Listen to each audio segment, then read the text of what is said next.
بسم الله الرحمن الرحيم الحمد لله رب العالمين الصلاة والسلام على أشرف الأنبياء والمرسلين سيدنا ونبينا وشفيع ذنوبنا وطبيب قلوبنا ومزكي نفوسنا الملقب بطه الحسين رحمة للعالمين مولانا ومرتضانا أبي القاسم محمد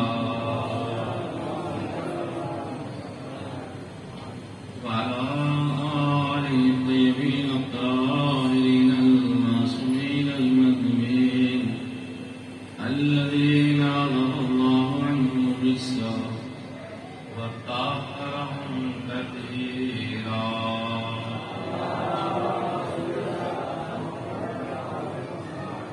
ولعنة الله على أعدائهم أجمعين من أسرنا إلى قيام يوم الدين أما بعد وقد قال مولانا الإمام حسن بن علي العسكري عليه الصلاة والسلام بسم الله الرحمن الرحيم حلوات المؤمن خمسة صلوات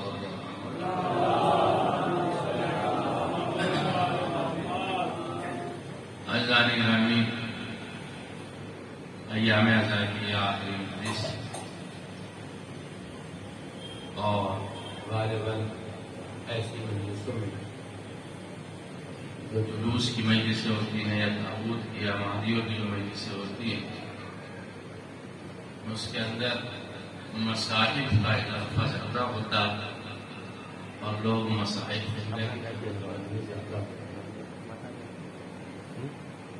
اب ظاہر سی بات ہے، وقت تو کافی ہو چکا ہے اور اسی کے اعتبار سے آپ حضرات کی خدمت میں پیش کرنا ہے۔ اور جہاں تک مجلس کا تعلق ہے گرامی،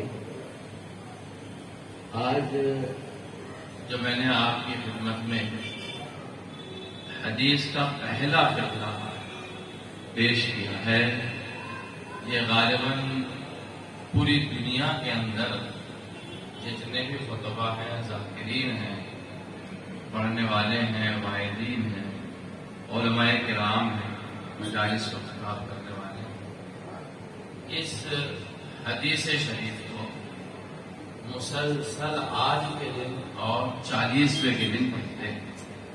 جب امام علیہ السلام کا چہلم ہوتا ہے تو اس وقت بھی یہ حدیث بہت پڑھی جاتی ہے، اور آج 8 ربیع الاول کی مناسبت سے بھی اس حدیث کی تلاوت بہت ہوتی ہے۔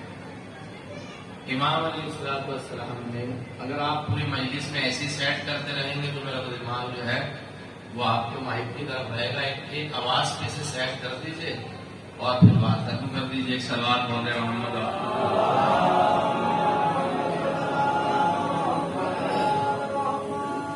بھیا ایک بات آپ کو ہم یاد دلا دیں کہ ہمارے یہاں صفائی نہیں ہوتی ہے مجلس سے، ہمیں اتنے بڑے ساؤنڈ کی سسٹم کی ضرورت ہی نہیں ہوتی جتنا آپ لے کے آتے ہیں۔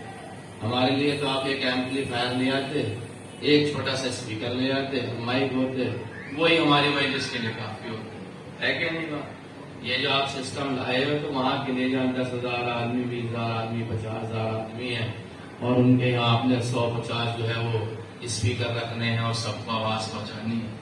ہمارے یہاں کا تو بڑا سادہ سا مسئلہ ہے، سمجھ رہے آپ؟ اور اگر آپ اتنے بڑے سسٹم کے باوجود بھی ہماری آواز نہ پہنچی تو آپ کے سسٹم لانے کا فائدہ کیا ہو؟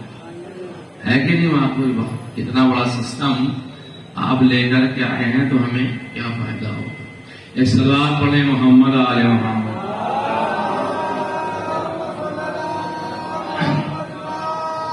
تو لہٰذا جانے گرامی ملاحظہ فرمائیے کہ میں نے جس حدیث کی، میں تو یہی کہتا ہوں کہ دعوت کی ہے، اس کو قرآن کیا ہے، شرف حاصل کیا ہے۔ یہ بڑی ایک اہم حدیث ہے جو 8 تاریخ کو اکثر جگہ پر پڑھی جاتی ہے، 7 تاریخ کا شام کو بھی یہ پڑھی جاتی ہے اور اس کے علاوہ 40 کے دن بھی پڑھی جاتی ہے۔ امام معصوم نے اپنے چاہنے والوں کی کچھ پہچان بتائی کہ ہمارے چاہنے والوں کی پہچان کیا ہے، اور اس میں آپ نے 5 علامتیں بتائی ہیں۔ علامات المومن 5 علامتیں بتائی ہیں جو آپ حضرات کی خدمت میں پیش کیے دیتا ہوں، باوجود یہ کہ آپ حضرات جانتے ہیں انہیں مسلسل سنتے رہتے ہیں، لیکن بہرحال ثواباً میں بھی اس یوم غم میں آپ کے ساتھ شریک ہو کر کے اور امام علیہ السلام کے اس قول کو پیش کر دیتا ہوں۔ امام کی جو حیات طیبہ ہے ذہن گرامی، اسے اگر ہم دیکھیں گے 11ویں امام کی، تو ہمارے 11ویں امام 4 سال اور چند مہینے کے تھے جب آپ مدینے سے سامرا آ گئے تھے اپنے والد ماجد کے ساتھ میں، اور جب آپ اپنے والد ماجد کے ساتھ میں آ گئے تھے تو آپ سامرا میں رہنے لگے تھے، اور وہ تمام حالات آپ دیکھ رہے تھے جو سرزمین سامرا پر ہو رہا تھا۔ ایک امام پلا ہے، بڑا ہوا ہے اور اس مقام تک پہنچا ہے کہ اس نے 254 ہجری میں اپنے بابا کی شہادت کو دیکھا ہے، کیونکہ امام علی نقی علیہ السلام کی شہادت 10ویں امام کی شہادت جو ہے وہ 254 ہجری میں ہو گئی تھی۔ جب 254 میں امام کی شہادت ہو گئی 10ویں امام کی، تو خلیفہ عباسی یہ چاہتے ہیں کہ جس طرح سے ہم نے ان کے باپ کو قتل کر دیا ہے، انہیں زہر سے شہید کر دیا ہے، زہر سے مار ڈالا ہے، تو لہذا ان کا بھی خاتمہ کر دیں، 11ویں امام کو بھی زہر دے دیا جائے اور یہ مسئلہ ہی انسداد باب ہو جائے، بالکل یہ مکمل امامت والا مسئلہ جو ہے وہ ختم ہو جائے۔ بنو عباس چاہتے کیوں تھے اس کام کو کرنا، کیوں مارنا چاہتے تھے، اس کا سبب کیا تھا، کیا وجہ تھی کہ بنو عباس جو ہے اہل بیت علیہ السلام کے قتل کے درپے تھے، انہیں قتل کر رہے تھے، کوئی تلوار سے قتل کیا جا رہا تھا، کوئی زہر سے قتل کیا جا رہا تھا، تو اس کا وجہ کیا تھی؟ کوئی وجہ تو ہوگی، ہاں وجہ ہے۔ پیغمبر نے اپنے زمانے میں ایک حدیث ارشاد فرمائی۔ اچھا، پیغمبر کی ایک ہی حدیث نہیں ہے، اس مفہوم کی پیغمبر کی بہت ساری حدیثیں ہیں، تقریباً 389 حدیثیں پیغمبر کی امام زمانہ اجل اللہ تعالی فرجہ شریف کے اوپر 389 امام علیہ السلام کے بارے میں تقریباً 389 حدیثیں پیغمبر سے ہیں کہ یہ میری ذریت سے ہیں، میری اولاد سے ہیں۔ یہ حدیثیں آپ کو کتابوں میں مل جائیں گی۔ اب سوال یہ پیدا ہوتا ہے ان تمام حدیثوں میں ایک حدیث یہ بھی ہے کہ پیغمبر نے ارشاد فرمایا اِنَّ مِن بَعْدِي 12 خُلَفَاءَ اولهم علی وآخرهم المہدی الذی یملأ الارض قسطا وعدلا کما ملئ ظلما وجورا۔ میرے بعد میرے 12 جانشین ہوں گے، ان میں پہلے علی ہوں گے، آخری مہدی ہوں گے۔ مہدی کی خاصیت یہ ہوگی کہ وہ زمین کو عدل و انصاف سے بھر دیں گے جس طرح سے یہ ظلم و جور سے بھری ہوئی ہے۔ لہذا بنو عباس کے جتنے بھی خلیفہ آ رہے ہیں 132 ہجری کے بعد، جو کہ 132 ہجری تک تو بنو امیہ ہے، 132 ہجری کے بعد صفا سے لے کر منصور دوانقی کے بعد ہارون رشید اور مامون رشید، اور اس کے بعد یہ متوکل کا دور آیا، اور اس طریقے سے مستنصر باللہ اور یہ باللہ وہ باللہ، یہ جتنے خلیفہ عباسی آئے ہیں معتمد عباسی تک، یہ سارے کے سارے اس حدیث کو جانتے تھے اور یہ بھی یقین رکھتے تھے کہ پیغمبر نے ارشاد فرمایا ہے کہ میرے بعد میرے 12 جانشین ہوں گے، ان میں پہلے علی ہوں گے اور آخری مہدی ہوں گے، اور مہدی کی صفت یہ ہوگی کہ وہ زمین کو ظلم و جور سے ختم کر دیں گے اور عدل و انصاف سے بھر دیں گے۔ لہذا بنی عباس کے خلفاء جانتے تھے اور اپنے آپ کو پہچانتے تھے کہ ہم سے بڑا تو ظالم اس روئے زمین پہ کوئی ہے نہیں، لہذا ان کا اگر کوئی بڑا آ گیا، ان کا اگر مہدی آ گیا تو سب سے پہلے تو ہمارا ہی خاتمہ کرے گا، سب سے پہلے تو ہمیں ہی ختم کرے گا، سب سے پہلے تو ہمیں ہی مارے گا۔ تو یہ لوگ یہ سوچتے تھے بنو عباس کے خلیفہ کہ ان کا 12واں آنے ہی نہ پائے، لہذا 11ویں تک اس بات کو ختم کر دیا جائے۔ لہذا ہوا کیا تھا، امام رضا علیہ السلام کے زمانے میں بنو عباس نے پروپیگنڈا شروع کی اور اس پروپیگنڈا میں اس میڈیا میں بات رکھی کہ امام رضا، چونکہ امام رضا کے یہاں جو نویں امام کی ولادت ہوئی تھی وہ بڑی دیر سے ہوئی تھی، ایک زمانے کے بعد میں آپ کو اللہ نے بیٹا عطا فرمایا. تو بنو عباس کے خلیفاؤں نے ایک پروپیگنڈا کیا کہ اے امام رضا کے یہاں کوئی اولاد ہے نہیں، لہذا یہ نسل امامت جو ہے وہ امام رضا پہ ختم ہو رہی ہے. یہ ان کا پروپیگنڈا تھا. وہ چاہتے تھے اس بات کو پوری دنیا میں اس طریقے سے پھیلا دیں کہ امام رضا کے بعد کوئی امام آیا نہیں ہے. لہذا اب امام رضا کا جب دور آ گیا اور مامون رشید نے امام رضا علیہ السلام کو بلا لیا اور امام رضا خراسان میں پہنچ گئے، تو اس سے پہلے ہی اللہ نے اہتمام فرمایا تھا کہ اللہ نے امام رضا علیہ السلام کے ایک بیٹا عطا فرمایا سرزمین مدینہ پر جب آپ تھے، اور اس کا نام محمد تقی الجواد رکھا گیا. جہاں امام محمد تقی الجواد کا نام محمد ہے اور تقی جو ہے وہ لقب ہے، جواد لقب ہے، دوسرے القاب پائے جاتے ہیں، وہاں پہ امام کے علیہ السلام نے 11ویں امام نے ایک حکمت عملی سے، یعنی اپنے 8ویں امام نے ایک حکمت عملی اور دکھائی اس میں. کس لیے؟ 9ویں امام کے لیے، کہ جہاں ان کا نام یہ ہے، لقب یہ ہے جو پہلے سے لوح محفوظ پہ موجود ہے، وہاں امام علیہ السلام نے اپنے اس بیٹے کا ایک لقب رکھا ابن الرضا، رضا کا بیٹا، یہ ایک لقب رکھا گیا ابن الرضا. 11ویں امام نے ابن الرضا، 8ویں امام نے ابن الرضا کیوں لقب دیا تھا؟ اس لیے کہ بنو عباس کا پروپیگنڈا کیا تھا کہ ان کے یہاں تو بیٹا نہیں ہے، اور امام رضا علیہ السلام بتانا چاہتے تھے کہ ان کے یہاں بیٹا ہے. لہذا انہوں نے جہاں اتنے نام رکھے گئے وہاں ایک لقب یہ دیا ابن الرضا. اب امام محمد تقی جو آج جہاں بھی جائیں گے تو لوگ کہتے ہیں ابن الرضا آ رہے ہیں، ابن الرضا آ رہے ہیں، ابن الرضا آ رہے ہیں، ابن الرضا آ رہے ہیں، ابن رضا آ رہے ہیں. اب ظاہر سی بات ہے اب ابن رضا اتنے مشہور ہو گئے کہ لوگ جان گئے کہ امام رضا کے بیٹے ہیں. آپ مجلس سننے کے موڈ میں نہیں ہے، مجھے معلوم ہے، کیونکہ جلوسوں کی جو مجلسیں ہوتی ہیں وہ ایسی ہوتی ہے. مجلس سننے کے موڈ میں ہوتے تو یہ جگہ خالی نہیں ہوتی. اس اداسی کے ساتھ سے بیٹھے، یا تو کھانا کھا کے نہیں آئے، بھوک لگ رہی ہے، یا کوئی دوسری ٹینشن ہے کہ کسی اور مجلس میں بھی جانا ہے. لہذا اگر آپ ایسے سنیں گے تو میں ایسے سنا دوں گا، اور ویسے سننا چاہیں گے تو میں ویسے بھی سنا دوں گا. جب تک آپ یہاں آگے نہیں آئیں گے مجلس کا ماحول بن نہیں پائے گا. صلوات پڑھ دیں محمد.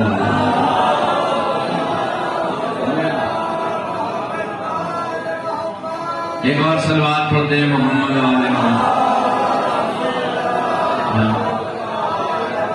اور یہ جتنے جوان ہیں یہ تو بیچارے بوڑھے ہو گئے وقت سے پہلے، انہوں نے تو دیواروں کا سہارا لے لیا، یہ تو باہر ہی بیٹھ گئے ہیں. لہٰذا ہوا بھی اچھی چل رہی ہے، ٹینک بھی لگ جائے گی، اور امام بارگاہ کی جو بھاپ اٹھے گی گرم گرم وہ سے بچ جائیں گے. تو یہ تو بیچارے آرام سے بیٹھ گئے وہاں. انہیں سب سے بڑی تیاری یہ ہوگی جلدی سے جلوس برآمد ہو جائے، ہم زیارت کر لیں اپنا، ادھر سے ادھر کو چلے. تو یہ تو مجلس کے ماحول ہوتے ہیں. اچھا یہ یہاں کی بات نہیں ہے، آج میرے ہندوستان میں یہ تیسری مجلس پڑھ رہا ہوں، سمجھ رہے آپ، صبح سے یہ آج کی میری تیسری مجلس. تو میرے تجربے ایک دن میں تیسرا تجربہ ہو رہا، اور اس کے فوراً بعد ایک مجلس مجھے اور پڑھنی ہے، سمجھ رہے آپ. تو ملاحظہ فرمائیے یہ تجربات ہمارے سامنے تو آتے رہتے ہیں کہ جلوسوں کی مجلسیں جو ہوتی ہیں، 2 مجلسیں ہمیشہ یاد رکھیں کیسی ہوتی ہیں. ایک جلوسوں کی مجلس ہے، ذہنوں میں تو ہوتا بس جلدی سے مول صاحب ممبر سے آئیں اور ہم جلوس میں شرکت کر لیں.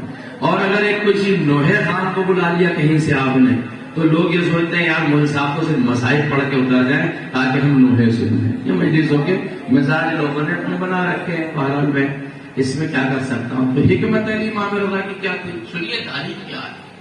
میں جہاں تک بات ہے واہ سبحان اللہ والی وہ بھی پڑھ سکتا ہوں، کوئی مسئلہ نہیں ہے ان باتوں کو کہ میں آپ کو ادھر سے ادھر لے جا کر جو لفاظی پیش کر کے اور آپ کو مومنٹ میں لے آؤں، حرکت میں لے آؤں، جو کہ کمال نہیں ہوگا ہمارے لیے، ہمارے تو عادت ہے. لیکن چونکہ آج شہادت کی تاریخ اور ہر امام کی شہادت ایسی ہے جیسے امام حسین کی شہادت ہے، حضرت علی کی شہادت ہے، امام حسن کی شہادت ہے، جو کہ رتبے میں کوئی امام کسی سے کم نہیں. تو لہذا آج کا ماحول مجلسوں کا اور مجلسوں سے الگ ہونا چاہیے اصولی اعتبار سے، جو کہ شہادت کے دن آخری مجلس بھی ہے. اور لوگوں کے ذہن بھی زیادہ تر اس طرح متوجہ ہو جائیں کہ مسائل جتنے زیادہ ہو جائیں گے اتنا بہتر ہوگا. تو بنو عباس کے خلیفہ نہیں چاہتے تھے کہ ہمارے 12ویں امام آ جائیں، اچھا انہوں نے پلاننگ جو شروع کی تھی وہ امام رضا سے کی تھی. جب امام رضا کے اولاد نہیں ہے، پھر اللہ نے امام محمد تقی الجواد جیسا بیٹا تھا فرمایا، اس کا نام ابن الرضا رکھا ہے. اب سنیے آپ، جب امام محمد تقی الجواد بڑے ہوئے اور امام رضا کی شہادت ہو گئی تو امام محمد تقی الجواد کو بھی اللہ نے ایک بیٹا عطا فرمایا، اس کا نام علی نقی رکھا گیا. نام علی تھا اور القاب جو تھے نقی تھے، ثابت تھے، زکی تھے. دوسرے القاب کافی پائے جاتے، ہادی بھی آپ کا ایک لقب تھا، القاب بہت تھے. لیکن چونکہ امام رضا علیہ السلام بیٹے سے بتا کر کے گئے تھے اور وہ پورا ماحول سمجھا کر کے گئے تھے اپنے اس بیٹے کو، تو لہذا ہمارے نبی امام نے بھی 10ویں امام کا لقب ابن الرضا رکھا. امام علیہ السلام نے 8ویں امام نے بھی اپنے نبی کا کیوں رکھا؟ اس لیے کہ پروپیگنڈا ابن عباس سے تھا کہ ان کے کوئی بیٹا نہیں، تو انہوں نے اپنے بیٹے کا لقب رکھا ابن الرضا. جب 9ویں امام کے 10واں بیٹا پیدا ہوا، توجہ چاہ رہا ہوں، 10ویں امام کی ولادت باسعادت ہوئی تو 9ویں امام نے بھی اپنے بیٹے کا لقب رکھا ابن الرضا. اب یہ 2 ابن الرضا ہو گئے. اب بنی عباس کیا کریں گے؟ بنی عباس کا پروپیگنڈا تو فیل ہونے کی طرف جا رہا ہے، اس لیے کہ وہ تو کہتے امام رضا کے بیٹے نہیں، اور ہوتے ہوتے تو 2 ابن الرضا آ گئے. پورے سامرہ والے دیکھ رہے ہیں، مدینے والے دیکھ رہے ہیں، بغداد والے دیکھ رہے ہیں، حجاز والے دیکھ رہے ہیں. اب 10ویں امام کا لقب بھی ابن الرضا رکھا. جب 10ویں امام بڑے ہوئے اور امام علیہ السلام کی شادی ہوئی تو آپ کی یہاں ولادت ہوئی. آپ کا بیٹا امام حسن عسکری علیہ السلام، نام حسن رکھا گیا، لقب عسکری رکھا گیا.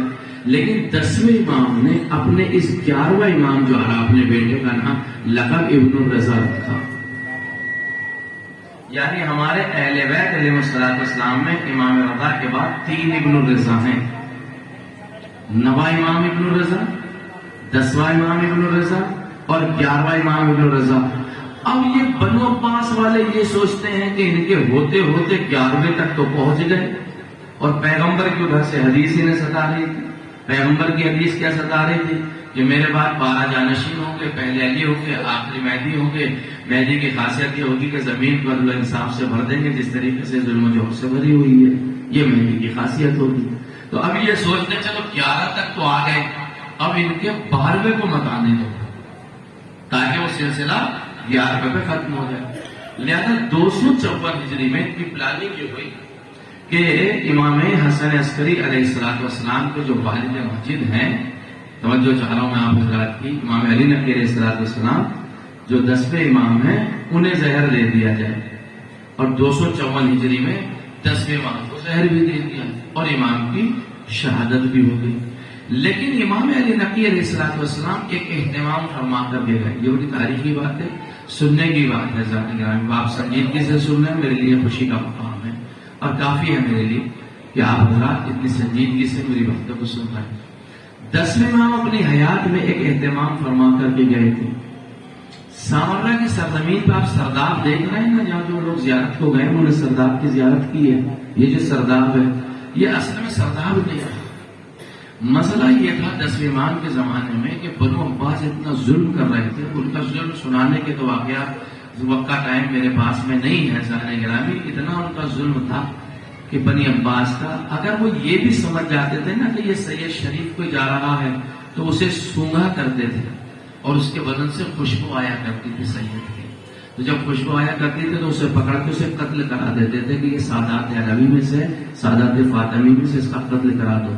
یہ ان کی پہچان تھی. لہذا امام علیہ السلام نے یہ بات 7ویں اور 8ویں امام کے یہاں انہوں نے دعا فرمائی تھی، اللہ سادات کے بدن سے خوشبو کو واپس لے لے. یہ خوشبو واپس لی گئی تھی تاکہ کہیں بنو عباس والے نے قتل نہ کر دیں. یہ میں ایک نمونہ چھوٹا سا میں نے آپ کی خدمت میں پیش کیا. ایسے حالات تھے. امام علی نقی علیہ السلام سمجھ چکے تھے.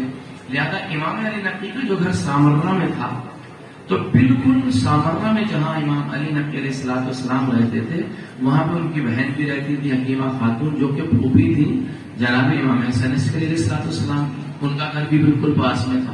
تو امام علی نقی علیہ السلام نے اپنے بیٹے حسن عسکری کی شادی جب جناب نرجس خاتون سے کی تھی تو شادی کے بعد میں اپنی بہو کو ایک ایسی سرنگ اپنے گھر کے نیچے سے بنائی تھی جسے بیسمنٹ کہتے ہیں، وہاں سے اس کا راستہ جناب حکیمہ خاتون کے گھر میں رکھا تھا تاکہ اگر حسن عسکری کی جو ولادت ہوگی اس کے بچے کو اگر کوئی خطرہ ہوگا تو بچے کو نیچے نیچے سورج کے ذریعے سے حکیمہ خاتون کے گھر پہنچا دیا جائے گا اور بچہ محفوظ رہے گا. 12واں امام تاریخ کہتی ہے، آپ کو تاریخ میں مل جائے گا.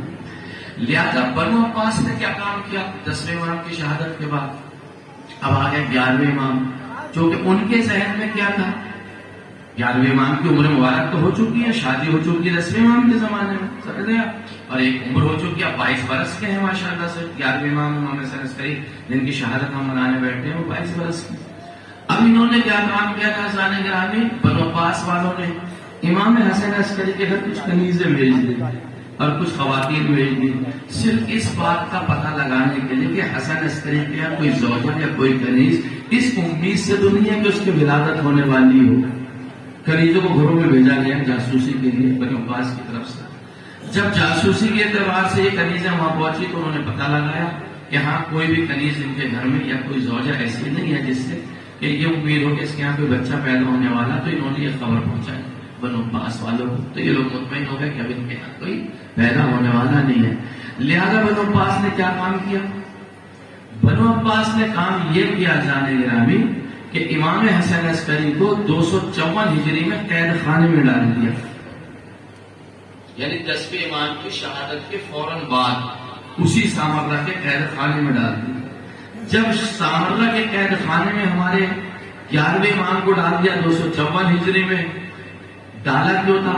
نہ یہ گھر پہ جائیں گے، نہ یہ گھر پہ اپنے زوجہ سے اپنے بچوں سے ملاقات کریں گے، نہ ان کا سلسلہ آگے بڑھے گا. ان کے ذہن میں یہ سب چل رہا تھا. اب ہمارے امام حسن عسکری علیہ السلام 254 ہجری سے قید خانے میں. ہوا یہ کہ تھوڑا ہی سا لمحہ گزرا تھا، چند مہینے کا. امام حسن عسکری علیہ السلام قید میں تھے، اتنے میں قافلہ آیا اور وہ یہودی اور عیسائی افراد تھے. ان میں ایک راہب پایا. راہب جب وہ سامرہ میں پہنچا، اس نے دیکھا کہ قحط سالی کا موقع ہے، یہاں پانی نہیں برس رہا ہے، یہاں کے حالات خراب ہیں. تو وہ کیا کرتا تھا، صحرا میں جاتا تھا، لوگوں کو جمع کرتا تھا، ہاتھوں کو اوپر اٹھاتا تھا اور اللہ سے کچھ کہتا تھا اور بارش ہونے لگتی تھی. ظاہر سی بات ہے جب ایک راہب کے کہنے سے بارش ہو رہی ہے تو ایک چینج تو آئے گا، ایک انقلاب تو پیدا ہوگا. تو سامرہ کے لوگ کیا کر رہے تھے کہ اپنے بادشاہ کو معتمد عباسی کو چھوڑ کر کے راہب پہ ایمان لا رہے تھے اور راہب کو اپنا رہبر مان رہے تھے جو عیسائی تھا. توجہ جانو گا حضرات کی. اور کہہ رہے تھے اس سے ہمارے رہبر سے اچھا معتمد عباسی کا جو خلیفہ ہے یہ راہب ہے، اس کے کہنے سے کم بارش تو ہو رہی ہے. اب سوال یہ پیدا ہوتا ہے کہ اس کے کہنے سے تو بارش ہو رہی ہے. اب یہ بادشاہ وقت معتمد عباسی پریشان ہوگی، یہ کہنے لگا یہ کیا ماجرا ہوا، یہ تو لوگ مجھ سے چھوٹتے چلے جا رہے ہیں، ہٹتے چلے جا رہے ہیں، اس کا کوئی علاج ضرور ہونا چاہیے. وہ سوچنے لگا، سوچتے سوچتے اس کا دماغ یہاں چلا کہ کیوں نہ فرزند زہرا سے مدد لی جائے. بس عزیزوں مجلس میں پڑھ چکا، جہاں مجھے مقدمہ بنانا تھا وہاں تک میں نے کہا کیوں نہ فرزند زہرا سے مدد لی جائے. اپنا قاصد فرزند زہرا پہ بھیجا، قید خانے میں تھے امام حسن عسکری. کہا آپ کو بادشاہ وقت نے بلایا ہے. امام علیہ السلام وہاں سے تشریف لائے، بادشاہ کے قریب پہنچے. معتمد عباسی جو خلیفہ بنی عباس ہے وہ کہتا حضور ایک بڑی مشکل میں پیش آ گیا ہوں، آپ کو آپ کے جد کا واسطہ میری مشکل سے نکال دیجئے، اس لیے کہ آپ کے آبا و اجداد بھی ہمارے آبا و اجداد کی مشکلیں آسان کرتے تھے اور آپ ہماری مشکل کو آسان کرتے. فرمایا جانے کا ملاحظہ فرمائیے بڑی سادگی سے آپ کی خدمت میں باتوں کو میں پیش کرنا چاہوں گا. اس میں کوئی خطابات آج نہیں ہوگی، نہ کوئی تکلم اس قسم کا ہوگا. امام حسن عسکری علیہ السلام نے کہا کہ بھائی بات کیا ہے، معاملہ کیا ہے، بات تو بتاؤ. اب اس نے پورا واقعہ دہرایا. یہ راہب آیا ہے، بارش کی دعائیں کرتا ہے، کچھ عمل کرتا ہے، بارش ہو جاتی ہے، لوگ ہم سے بدظن ہو رہے ہیں. اور دوسرا جملہ سنیے اس کا، آپ کے جد کے ماننے والے یہ مسلمان عیسائیوں کی طرف منتقل ہو رہے ہیں. اب آپ کا فریضہ ہے کہ آپ نے جد کے ماننے والوں کو بچا دیجئے. دشمن ہے، توجہ چاہ رہا ہوں، دشمن ہے، بری نیت رکھتا ہے، لیکن آل محمد کی فضیلتوں کا اقرار کرتا ہے.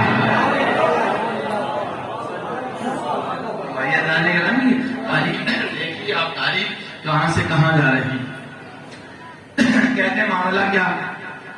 اب جاری یہ تو میرے الفاظ ہیں، لیکن امام علیہ السلام کے بڑے زبانہ الفاظ ہوا کرتے تھے. ہم جیسے حافظ آدمی جو اپنی زبان میں بچوں کو سمجھانے کے لیے بات کر رہے ہیں، بزرگ حضرات تو ماشاءاللہ جانتے ہی ہیں امام علیہ السلام نے بادشاہ وقت نے امام علیہ السلام سے ان کا ماجرا بتایا کہ وہ آیا ہے، ایسے بارش ہو جاتی ہے، لوگ ہمارے یہاں سے متنفر ہو رہے ہیں اور اس کی طرف زیادہ راغب ہو رہے ہیں، اس کا کچھ علاج بتائیے۔ امام علیہ السلام نے کہا اچھا راہب کو بلایا جائے، ہم بھی دیکھیں کہ ماجرا کیا۔ اب ظاہر ہے بادشاہ بلا رہا ہے، قافلہ موجود ہے، راہب بھی وہاں موجود ہے، راہب کو بلایا گیا، جنگل میں گئے، تھوڑا سا فاصلے میں گئے، اپنے اپنے گھروں سے صحرا میں گئے، اور جانے کے بعد اس راہب کو بھی بلایا گیا۔ امام علیہ السلام نے راہب سے کہا کہ ابھی کرو دعا تاکہ بارش ہو جائے۔ اب راہب نے اپنے ہاتھ پھر ویسے ہی اٹھائے، اور جب اپنے ہاتھ اٹھائے تو بادل آنے لگے۔ جب بادل آنے لگے تو لوگ پھر کہنے لگے دیکھو اس کے اندر اثر ہے کہ نہیں ہے، ابھی دیکھیے بارش ہو جائے گی۔ پر جیسے ہی بادل آئے، امام علیہ السلام نے دیکھا کہ اپنے ہاتھوں کو مٹھی بند کر کے اٹھا رہا ہے، تو امام نے آواز دیا ذرا ہاتھ نیچا کر اور مٹھی کو کھول، یہ ہاتھ میں تیرے کیا ہے، مٹھی کو کھول۔ اب جو دیکھا اس ہاتھ کے اندر، اس مٹھی کے اندر ایک ہڈی تھی۔ امام نے کہا یہ ہڈی مجھے دے، توجہ چاہ رہا ہوں۔ امام نے اس سے ہڈی دی، اور اپنے پاس میں کوئی انسان کھڑا ہوا تھا جو ان کا تھا، یا چاہنے والا تھا یا نہ چاہنے والا، اس کے ہاتھ میں اس ہڈی کو دے دیا۔ اور اب امام راہب سے کہتے اب بارش کے لیے دعا کر۔ ہائے ہائے، امام کی منزلت پہچانیے، جانے گرامی، آپ دیکھیے امام کس مقام پر فائز ہوتا ہے۔ کہ اب بارش، اب کیا ہونے والی تھی بارش، کوئی سوال ہی نہیں ہوتا، اب تو کتنا ہی گڑگڑاتا رہے، بارش کا سوال ہی نہیں ہوتا تھا کہ بارش ہو جائے۔ تو ایک مرتبہ بادشاہ تھا چلا، اس نے کہا امام آپ دعا کر دیجئے تاکہ بارش ہو جائے۔ وہ ایک دن تو شکار کرنا چاہتا تھا، اس راہب کے عمل کو باطل بھی کرنا چاہتا تھا، اور اپنے بلائے ہوئے کی عزت بھی رکھنا چاہتا تھا۔ توجہ چاہ رہا فرمائیے کس طریقے سے ماجرا سامرا میں پیش آ رہا۔ امام علیہ السلام نے مصلی بچھایا، دعا کی، اور دعا کرنے کے بعد ایک مرتبہ ہاتھوں کو اوپر اٹھایا، باران رحمت کی دعا فرما رہے۔ ابھی امام کی دعا ختم نہ ہوئی تھی کہ بادل آنے لگے۔ جیسے بادل آنے لگے، جو لوگ ساتھ میں کھڑے تھے وہ خوشیاں منانے لگے۔ میں تو یہ کہوں گا اس زمانے کے لوگ ہوتے تو نعرے لگانے لگتے، لیکن اس زمانے کے لوگ تھے، ظاہر سی بات انہوں نے دعائیں، جیسے دیکھا بادل آ رہے ہیں خوشیاں منانے لگے کہ امام کے کہنے سے بارش ہونے جا رہی۔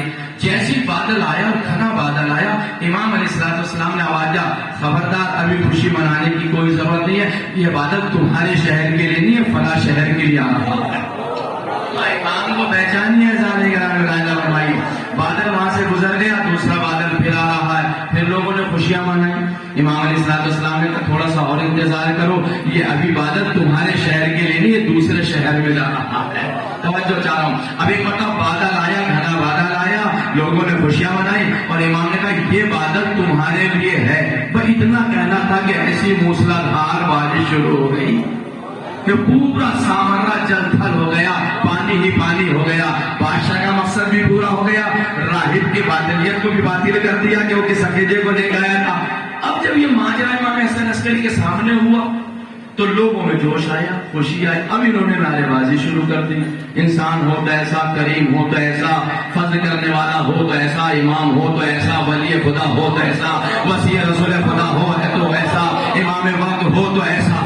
اب ظاہر سی بات اتنی تعریف ہے، کہاں خیر خانے سے آئے تھے لوگ جانتے نہیں تھے تھا ہے کون، اور کہاں امام کا تعارف خود بخود ہو رہا ہے، کیونکہ خدا جس کو پہچانوانا چاہتا ہے اسے کوئی روک نہیں سکتا۔ ملاحظہ فرمائیے بڑی سادگی سے آپ حضرات کی خدمت میں باتوں کو پیش کر رہا ہوں۔ اب لوگ اپنے جوش میں ہیں، اور اب کہہ رہے ہیں یہ اب تک کہاں تھے جو ہم نے انہیں نہیں دیکھا، اب کیا ماجرا تھا۔ اب سوال یہ پیدا ہوگا اگر یہ خلیفہ وقت معتمد عباسی انہیں بھیجتا ہے زندان میں تو یہ لوگ خلیفہ کو جینے نہیں دیں گے۔ ایسی بات ہے، ایمان لے آئے ہیں، مولا کو ماننے لگے ہیں، مولا کے کرشمے دیکھے، مولا کی کرامت دیکھے۔ اگر زندان میں بھیجتا ہے تو حکومت گئی، اور گھر پہ بھیجتا ہے تو باروا آئے گا۔ اور نہیں بنوایا جانے گرامی ملاحظہ فرمائیے، لہذا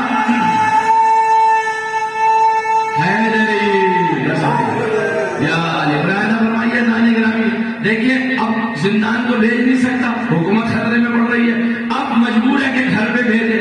ظاہر سی بات ہے جو قید خانے سے اتنے زمانے کے بعد میں آیا ہے اپنا موزہ دکھا کر کے جا رہا ہے، گھر اسے بھیجا جا رہا ہے۔ جب وہ گھر پر گئے ہیں تو اس کے ایک عرصے کے بعد 15 شعبان آئی، 255 ہجری آئی، امام زمانہ کی ولادت بس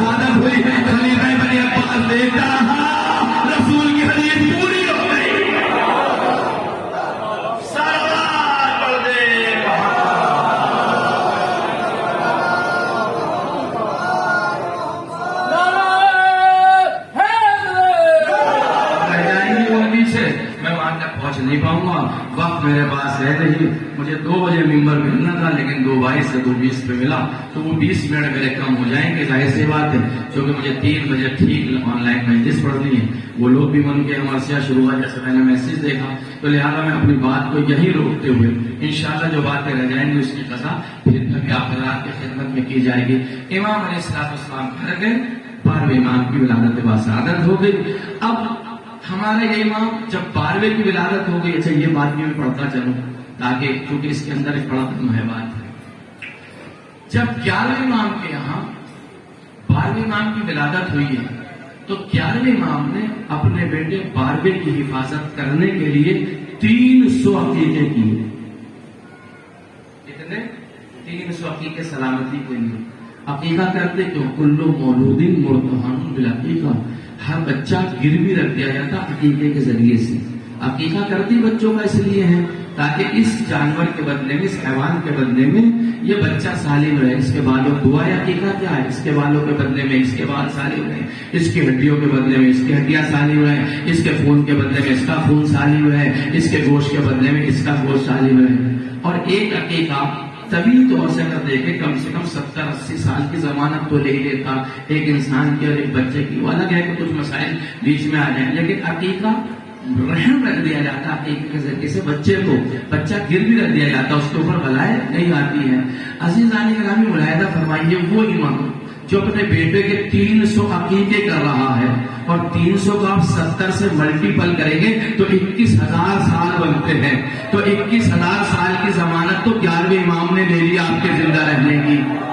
توجہ چاہ رہا ہوں کا اصل ہے یہاں پر 300 عقیقے کے 21,000 کی ضمانت تو میرے 11ویں امام نے لے لی۔ ابھی تو تقریباً 1200 ہی برس ہو رہے ہیں، تو امام کی عمر مبارک پر تعجب نہ کرنا عزیزان گرامی، اس لیے کہ امام علیہ السلام میں آئیں گے، ضرور آئیں گے امام، ایسا نہیں ہوگا۔ یہ تو میرا بڑا عجیب دلچسپ موضوع ہے، لیکن کیا کروں، وقت کی مجبوری ہے۔ امام نے عقیقے کی اور 3,227 کلو گیہوں، آٹا اور انہیں سب کو پسوا کر یعنی آٹا بنا کر روٹیاں پکا کر کے اور تمام لوگوں میں تقسیم کرائی۔ امام نے جو 300 عقیقے کیے تھے نا اور سامرا میں اور بغداد تک اس کا گوشت بھجوایا تھا، امام نے کسی کو یہ نہیں بتایا کہ میں اپنے ہونے والے بیٹے کے عقیقے کر رہا ہوں، تاکہ بنو عباس کو یہ پتہ نہ چل جائے میرے یہاں مہدی آ چکا ہے۔ توجہ چاہ رہا ہوں میں آپ حضرات کے ذہن گرامی، یہ بات نکل رہی ہے تو میں کروں تو کیا کروں، ملاحظہ فرمائیے۔ اور اس کے بعد 3,227 کلو آٹا، اس کی روٹیاں فقراء میں اور غربا میں تقسیم کروائی۔ امام نے اپنے بیٹے کو 12ویں امام کو اتنا چھپایا کہ گھر میں رہنے والی فرد اس تک تو پتا نہیں چلا کہ ان کے یہاں 12واں آ چکا ہے۔ اس کی مثال دو، جب میرے 11ویں امام کی شہادت 8 ربیع الاول 260 ہجری کو ہوئی ہے تو خلیفہ بنی عباسی کی طرف سے کیا پیغام تھا؟ جعفر سے کہا تھا کہ نماز جنازہ تمہیں پڑھانی ہے۔ جعفر نماز جنازہ پڑھانے کے لیے بھی کھڑے ہوئے۔ جب نماز جنازہ پڑھانے کے لیے 11ویں امام بھی کھڑے ہوئے تو ہمارا 12واں امام آگے بڑھا، اور آگے بڑھنے کے بعد ایک مرتبہ ابا کو پکڑا، اور ابا کو پکڑنے کے بعد کہتے ہیں تاخر یا چچا جان آپ پیچھے ہٹ جائیے، میں اپنے بابا میں نماز پڑھانے کا زیادہ مستحق ہوں۔ یہ ساری وہ فضیلت ہے امام علیہ السلام کی۔ عزیزان گرامی ملاحظہ فرمائیے، جعفر پیچھے ہٹے، ماجرا جب پورا ہو گیا جعفر خلیفہ بنی عباس کہہ گئے۔ خلیفہ بنی عباس نے کہا کہ تم نماز پڑھا کے آ گئے، تو ایک مرتبہ خلیفہ بنی عباس سے جعفر نے کہا نہیں میں نے نماز نہیں پڑھائی۔ تم نے نماز کیوں نہیں پڑھائی؟ ہم نے تو تمہیں بھیجا تھا کہ تم حسن عسکری کی نماز پڑھانی ہے، تم نے نماز کیوں نہیں پڑھائی؟ تو کہتے ایک بچے نے نماز پڑھائی۔ اب خلیفہ بنی عباس کہتا وہ بچہ کون تھا؟ تو یہ کہتے ہیں جعفر خدا کی قسم میں نے آج سے پہلے سے کبھی دیکھا ہی نہیں۔ یعنی 11ویں امام نے اپنے سگے بھائی سے امام مہدی کو چھپایا تھا۔ 11ویں امام سمجھتا تھا کس کی بیٹھکیں جا کر کے بنو عباس میں ہے اور کون میرا وفادار ہے۔ اللہ اکبر، ملاحظہ فرمائیے ذہن گرامی، یہ وہ مقام ہے میں کیا کروں کیا کروں کیا کروں۔ اے کاش میرے پاس اور تھوڑا سا وقت ہوتا تو میں آپ کی خدمت میں پیش کرتا، لیکن ایک وقت وہ بھی آیا 5 ربیع الاول آ گئے، میرے مولا کو زہر دے دیا گیا، اور جب مولا کو زہر دے دیا گیا تو میرا مولا بستر پر لیٹ بستر کے اوپر تڑپ رہا ہے، ہڈیاں رگڑ رہا ہے۔ تاریخ نے لکھا 5 ربیع الاول سے لے کر کے اور 8 ربیع الاول کی آج کی صبح میرا